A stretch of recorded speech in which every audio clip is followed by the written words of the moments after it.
Well, thank you very much. Not least for the last presentation, I would like to discuss this more. And I want to link from creativity to one of the statements in the first presentation of the opening. It was about diversity. And creativity is, of course, about diversity and not reproducing the same. And unfortunately, I came across, well, in a way, unfortunately, I came across an article in an Italian newspaper saying what we want to do here with this conference, actually saying we want to deny the universal human rights. And this translates basically what the article says in we have just one understanding of human rights, we have just one understanding of what society is and what it has to be. Now, there may be good reasons about it. If we talk on models, I think we should deny or we should refuse to talk about models. We should talk about realities. And realities in history, if I go back in European history, even within what is called today Europe, modernity was very different in different places. And then looking at Asian countries, at Africa, at South America, it comes even more to the fore. It is not one modernity. And what this European understanding of Western Enlightenment, following Western Enlightenment modernity is, it is about rationalization in a very narrow sense. It is about rationalization in the sense of segmenting things, and it is, of course, about individualization. This had been mentioned by you, but as well earlier in this. Forgotten is, however, that there is a lack that we are talking about this modernity as a certain historical event or development, questioning the feudal system. And this is very important. It had not been an idea of modernity, but it had been answering realities, real developments, the bourgeoisie then fighting the feudal lords and getting the proletariats on its side.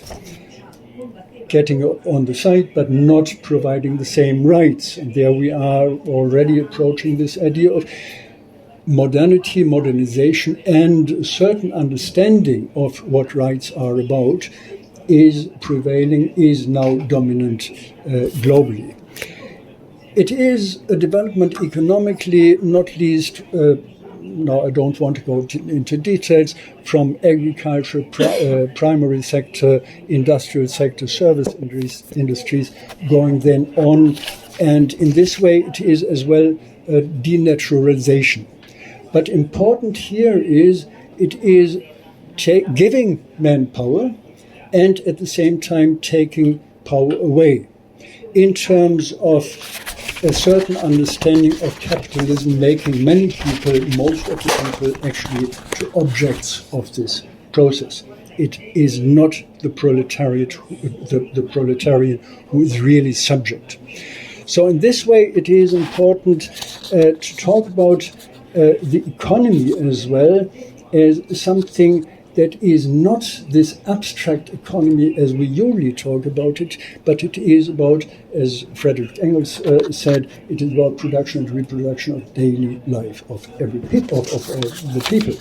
In this sense, I think we have again opposed discussing models and talking about realities. Realities, what they are.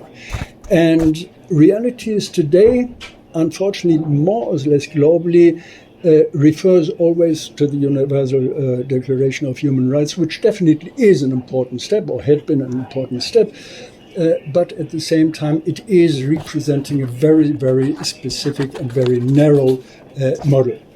I could go into details there, would like to do it in a way, as always, having 8 hours, not 8 minutes, but it is as well about what we, or what many people know, possibly know, Rostov with his anti-communist manifest.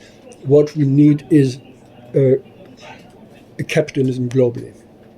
And it is in sociology, Talcott Parsons, certain model of this affirms society as it is. We are, and I think I would like really to go into detail. This had been a specifically historical moment where this had been to some extent justified. Of course, not with this anti-communist orientation, but with a certain orientation of the understanding of what economy and what the reality was about. It was after the Second World War and. Now, it was just in Havana where the UN General Secretary emphasized we are facing a global crisis nowadays. So the conditions for discussing modernity changed. He said poverty and hunger are major problems still on this world. At the same time, he said prices are rocketing and it's an unlimited, exorbitant price rise. Climate disasters are more frequent. We always had been confronted with climate issues, but now nature speaks in a very violent way. And we have global systems, but basically they do not really work. So excessive wealth, knowledge, and possible new currency, time. This is what I stated in Havana on a conference organized by the Foreign Ministry, that we actually have resources, but it is a question of distribution, not distribution on the surface level, but distribution of economic powers and productive forces.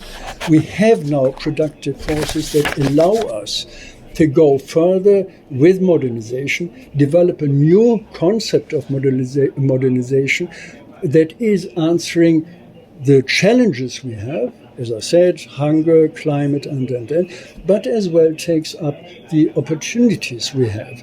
We have productive forces that are allowing us, not only in form of digitization and artificial intelligence, but as well in other ways, enormous progress, and allows us to distribute this progress in a different way, making things accessibility, creativity for everybody who wants to do it. We do not need this old-fashioned industrial system of producing all the same time and updating it a little bit to have a new model next week or before we leave the shop. There is already a new model on the way. We have to buy it.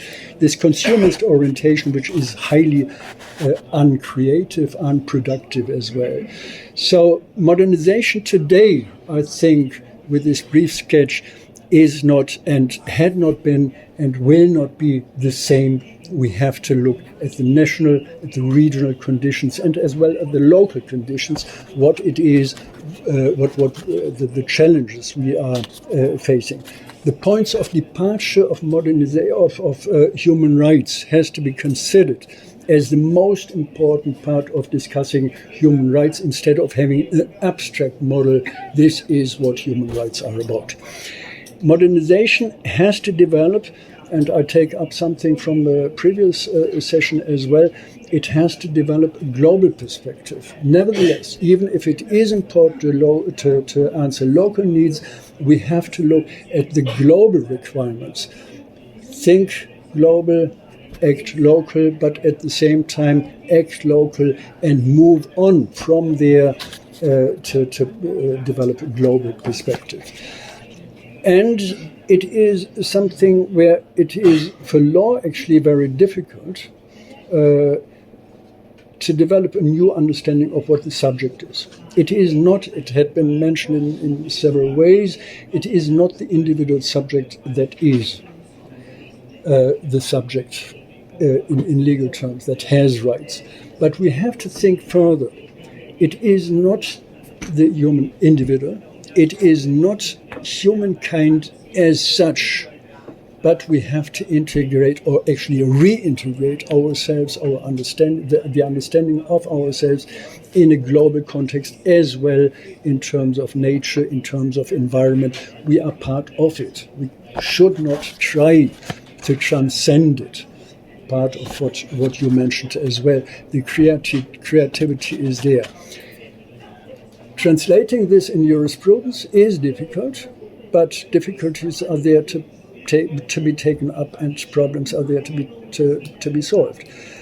We need a new language in terms of mutual understanding, but as well in terms of understanding or being able to communicate with nature, with the environment.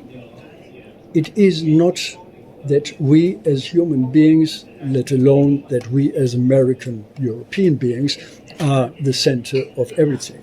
We have to transcend this, and have to find a new language. I'm working on this, it's work in progress. I think time may actually be an issue there. Karl Marx said, ultimately all economy is about time.